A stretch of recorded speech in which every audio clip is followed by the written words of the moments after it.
रानी ओ मनला मोर मोही डारे।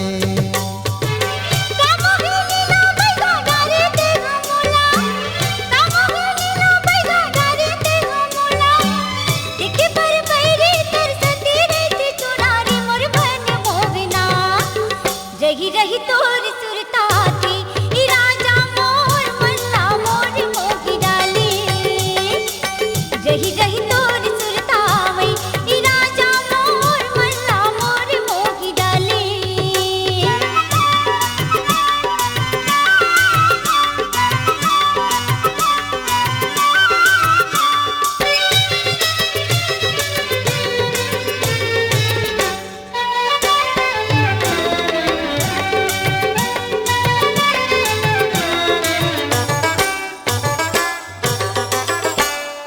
नैना के चोखी बान मारे ते मोला रही रही छूटा ते परा।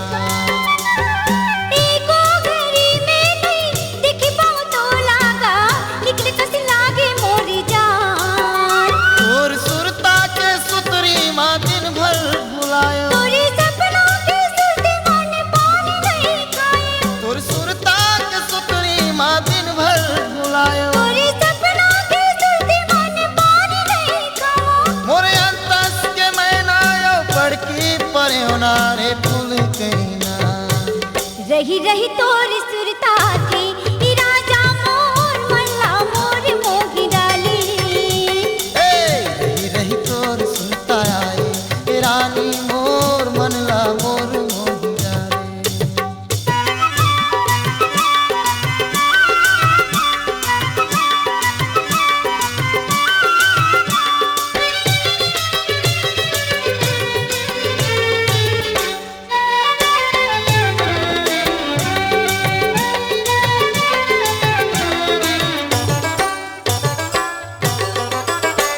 मोर नैना के पुतरी देखे बर्तर से तोला मन मारे जुराला बुला। बड़ मीठी लबरा ते हम संगी रे तागी तोर पिसवा। बस न झन कहते गोरी वो मर जाऊं मैं। इरिया खान राजा जिंदगी भर संग दे बिते। बस न झन कहते गोरी वो मर जाऊं मैं। इरिया खान राजा जिंदगी भर संग दे बिते। गिरिया खाथो दुनो झुलबो जिंदगी के झूले नारे फूल कहना। रही रही तोर सुरता वे ई राजा मोर मल्ला मोर मोही डाली।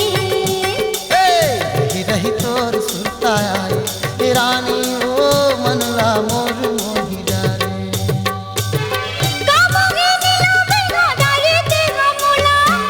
कामोगे नीला बैगा डारे तेगा मोला। देखे पर पैरी कर संदे रहती चोनारी मोर मन मोगना।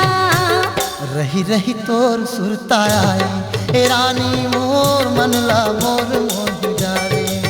रही रही तोर सुरता वे ई राजा मोर मल्ला मोर मोही डाली। रही रही तोर सुरता आए ए रानी मोर मनला मोर मोही डारे। रही रही